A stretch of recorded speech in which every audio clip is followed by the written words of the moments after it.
Hey guys, और जैसा कि आप लोगों ने देखा होगा कि इतने दिन मेरे वीडियो शूट ना करने का क्या रीज़न था। तो वो एक्चुअली जैसा कि आपने देखा, वो जो हमारे यहाँ वाले जो मेरे दादू ससुर थे, मतलब कहाँ के ससुर, मैं तो उन्हें अपना दादू ही मानती थी और दादू जैसे ही थे। तो वो ना काफ़ी दिनों से बीमार चल रहे थे। ऐसा नहीं है कि वो एकदम से कुछ हो गया। तो 1 मार्च को जिस दिन शिवरात्रि थी, उस दिन वो एक्सपायर हो गए थे। रात को ही हो गए थे, 12:30 अराउंड। तो इसलिए मैंने इतने दिनों से कुछ शूट नहीं किया था और इनफैक्ट मैंने तो अभी भी नहीं करना था, बट सोचा कि आप लोगों को इन्फॉर्म कर देती हूँ आप लोगों को एक बार। तो इसलिए आज मैं वीडियो शूट कर रही हूँ। तो वो ना एक्चुअली 2 वीक्स हो गए थे। एक्चुअली उन्हें ना 2 वीक्स से भी ज़्यादा ही होने वाले थे। वो बीमार चल रहे थे काफ़ी दिनों से और काफ़ी वीक हो गए थे उन्हें। पहले तो धीरे धीरे बीमार हुए। पहले तो उनको सांस की प्रॉब्लम तो उन्हें थी ही ना, स्टार्टिंग से थी। उन्हें दमे की प्रॉब्लम थी, अस्थमा था उन्हें, तो स्टार्टिंग से थी उन्हें वो प्रॉब्लम। तो वही होता था, सांस चढ़ती थी उनकी। हम सोचते थे कि एस्थमेटिक तो ये है, तो उन्हें वैसे ही सांस चढ़ रही होगी ना, तो ऐसा ही था। लेकिन धीरे धीरे उनकी तबीयत बहुत ख़राब होने लगी। कभी सांस चढ़ती थी, कभी पेट में दर्द होता था, कभी कुछ होता था और खाना उन्होंने बिल्कुल छोड़ दिया था। तो उसके बाद हम लोग उनके लिए ऑक्सीजन भी लाए। हम लोग उनके ऑक्सीजन सिलेंडर लाए। उनको ऑक्सीजन लगती थी डेली। तो उसमें 1-2 हफ्ते तक वो ऑक्सीजन के साथ रहे। मतलब जब उनकी सांस चढ़ती थी ना, उस टाइम पे उन्हें ऑक्सीजन की काफ़ी ज़रूरत पड़ती थी। वैसे तो वो ठीक रहते थे, लेकिन जब उनकी सांस चढ़ती थी तो उन्हें ऑक्सीजन की काफ़ी ज़्यादा ज़रूरत पड़ती थी। तो ऐसे ऐसे करके, और 1 मार्च को रात को 12 बजे थे। 1 मार्च से पहले, एक दिन पहले रात के 12 बजने वाले थे, बजे नहीं थे। तो इन्हें कॉल आई एकदम से नीचे से ना कि भाई दादू की तबीयत बहुत ख़राब हो रही है, सांस चढ़ रही है और जो सिलेंडर है वो ख़त्म हो गया है, वो आधा ही था। इन लोगों ने चेक नहीं किया होगा, शायद आधा ही था पहले से ही। तो इन लोगों ने चेक नहीं किया, वो आधा ही था। तो ये फटाफट से सिलेंडर लेने गए और उसके बाद फिर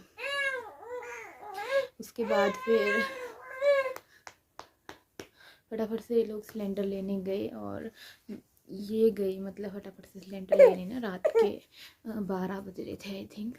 तो पर जैसे ये सिलेंडर लेके घर पहुँचे और रूम में गए दादू के फटाफट से, तो उसी टाइम वैसे दादू ना बिल्कुल ठंडे पड़ गए थे। और जैसे ये घर पहुँचे और ऑक्सीजन लगाने ही लग गए थे, वैसे ही एकदम से दादू को पता नहीं क्या हुआ, उनको एक वॉमिट हुई और उसी टाइम फ़ौरन वो एक्सपायर हो गए। और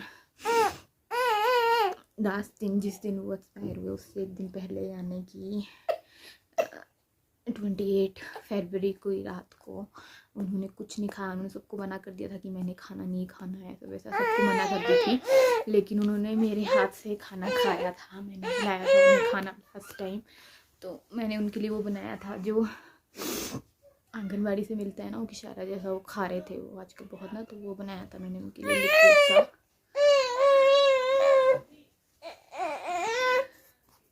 तो वो खा रहे थे वो ना, तो मैंने उन्हें वो खिलाया पूरी कटोरी अच्छे से। उन्होंने मेरे हाथ से पूरी कटोरी खाई अच्छे से। तो वो मैं उन्हें खिलाया और मेरे हाथ से उन्होंने अच्छे से खाया। तो मतलब लास्ट टाइम उन्हें मैंने ही खाना खिलाया। और ज़्यादातर ना मैं बोलूँ तो वो ना ठीक होना भी नहीं चाहते थे, क्योंकि उन्होंने ना दादी के जाने के बाद ना काफ़ी चाह छोड़ दी थी जीने की। होता है ना, और लास्ट टाइम में बोलते थे वो कि बेटा मैं नहीं बचूंगा। मतलब 2 हफ्ते हुए थे जब उन्हें, तो बेटा मैं नहीं बचूंगा, मैं नहीं हूँ अब ठीक है, बोलने लग गए थे वो। तो मैं उन्हें ऐसे डांट के बोल देती थी कि दादू क्या बकवास कर रहे हो आप, ऐसे बस हमें कहा उठो पर धूप में चलना। आपने उनकी बात को किसी सीरियसली नहीं लिया, सब ऐसे सोच रहे थे कि वो ऐसे ही बोल रहे हैं। बट हमें बाद में रियलाइज़ हो रहा था कि नहीं, वो सच बोल रहे थे, सच में प्रॉब्लम थी और हम लोग नहीं सीरियसली ले रहे थे। मतलब उनकी तबीयत एंड के वीक में तो बहुत ज़्यादा ख़राब हो गई थी। उनसे उठा बैठा भी नहीं जाता था, चला भी नहीं जाता था। तो पापा वगैरह उठाते थे उन्हें ऐसे 1 हफ्ते के अंदर अंदर। और ज़्यादा ना उन्हें जब बोलते थे कि दादू ठीक होना है, उठो खाना खाओ, तो उन्होंने ना होता है ना, एक इंसान एक चाह छोड़ देता है, तो उन्होंने चाह छोड़ दी थी एक ना जीने की, क्योंकि जो अपना लाइफ पार्टनर होता है वो अपना लाइफ पार्टनर ही होता है। दादी को अभी दादी की बरसी हुए 1 साल हुए, 1 साल 2 महीने हुए थे, और दिसंबर में थी दादी की बरसी, 1 साल हुआ था दादी को, तो उस 2 महीने उसके 1 साल 2 महीने हुए थे, और उस टाइम पे दादी एक्सपायर हो गई। उन्होंने ना जब से दादी गए थे उन्होंने काफ़ी ज़्यादा वो माना था कि भाई एक होता है ना अपना लाइफ पार्टनर ही होता है, बाकी चाहे बच्चे जितना मर्जी कर लें, जो लाइफ पार्टनर के साथ अपनी अटैचमेंट और वो होता है ना वो किसी के साथ नहीं होता। तो बस यही सब कुछ था, यही हुआ। तो बस हमारे घर में भी वही सब कुछ चल रहा है, लोग आते हैं, पापा मम्मी सब उनके पास बैठते हैं, तो वही चल रहा है। इसलिए मैं तो तुमसे कुछ शूट नहीं कर रही हूँ, चाह के भी नहीं कर पा रही हूँ, और चाह कर क्या मन ही नहीं करता है कुछ भी शूट करने को। काफ़ी ऐसा लगता है यार कि अब हमारे सिर पे किसी भी बड़े का साया नहीं रहा, क्योंकि एक होता है ना बुजुर्ग होना घर में ज़रूरी होता है। तो ऐसे कुर्सी पे बैठे रहते थे दादू दिन भर, बाहर ना बटे होता था कि हाँ घर में बुजुर्ग है, लेकिन हमारे घर में कोई बुजुर्ग नहीं है। हमारे घर में सबसे बड़े जो है वो हमारे पापा है, मतलब मेरे ससुर जी है वो हैं, और अब ये दादी भी नहीं है, दादू भी नहीं है। दादी के साथ में बहुत ज़्यादा अटैच थी, मैं ये नहीं कहती कि दादू के साथ नहीं हूँ, दादू के साथ भी थी। इनफैक्ट मेरा और दादू का रिलेशन ना काफ़ी खट्टा मीठा सा था, मतलब हम दोनों एक दूसरे को ना खूब ताने मारते थे, एक दूसरे के साथ काफ़ी वो करते थे, नाराज़ भी होते थे एक दूसरे से। हम दोनों एक दूसरे से नाराज़ हो जाते थे, अगर दादू कुछ मेरे को बोलते थे ना तो उनसे नाराज़ हो जाती थी एकदम से। मैं उनको बोलती थी मैं तो आपसे अब बात भी नहीं करूँगी, आप मेरे को ऐसा बोला ना। तो फिर दादू मेरे को मनाते रहते थे कि ऐसा वैसा। कई बार दादू ने मुझसे नाराज़ हो जाना, तूने मेरे को ये नहीं दिया ना, ऐसे छोटे छोटे बच्चे होते हैं ना वैसे, कभी उन्होंने मुझसे नाराज़ हो जाना कि तूने मुझे ये नहीं दिया ना तो अब मैं तेरे से बात ही नहीं करूँगा। फिर मैंने उन्हें मनाना, मतलब ऐसे काफ़ी खट्टा मीठा सा रिलेशनशिप था मेरा दादू के साथ। ऐसा नहीं, मतलब अच्छा था, बुरा किसी भी सेंस में नहीं था, काफ़ी अच्छा रिलेशन था मेरा दादी के साथ भी और दादू के साथ भी। लेकिन अब कोई नहीं रहा, ना दादू ना दादी, और अब कुछ नहीं है यार। बुज़ुर्गों का सहारा होना ना बहुत ज़रूरी है घर पे। और दादू की एज थी 78 एज थी उनकी जब वो एक्सपायर हुए, और शिवरात्रि वाले दिन वो एक्सपायर हुए। तो बस ऐसा ही है, अभी घर पे वो है। अभी सैटरडे को, अभी जो सैटरडे आना, आज 7 मार्च है, सैटरडे को जो अभी आएगा 12 तारीख 11 तारीख 12 तारीख 13 तारीख, उस दिन उनका 13वां है। तो उसके बाद सब कुछ होगा, वैसे ही सब कुछ चल रहा है। और बस काफ़ी सैड माहौल है घर में, काफ़ी दुखी माहौल है घर में, इसीलिए मैं कुछ शूट नहीं कर रही हूँ। और अभी मैं कह भी नहीं सकती हूँ कि कब मेरे ब्लॉग कंटिन्यूसली स्टार्ट होंगे। तो जैसे ही होंगे वैसे ही मैं आप लोगों को ज़रूर इन्फॉर्म कर दूँगी। और हाँ, आज हम सानवी के एडमिशन करवाने भी गए थे, क्योंकि वो काम भी साथ साथ में ज़रूरी है। बच्चे का फ्यूचर भी स्पॉइल नहीं कर सकते हैं, तो वो काम भी साथ साथ में ज़रूरी है। तो वहाँ भी हम गए थे आज, और क्या रहा कैसे रहा वो इस ब्लॉग में तो शायद मैं ऐड ना करूँ, अगर हुआ तो इसी ब्लॉग में आप लोगों को भी इन्फॉर्म कर दूँगी। लेकिन उसके आगे का हमने क्या डिसाइड किया, कैसे डिसाइड किया, वो मैं आप लोगों को बता दूँगी। ओके, आप लोग सब प्लीज़ प्रे कीजिएगा कि दादू की आत्मा को शांति मिले और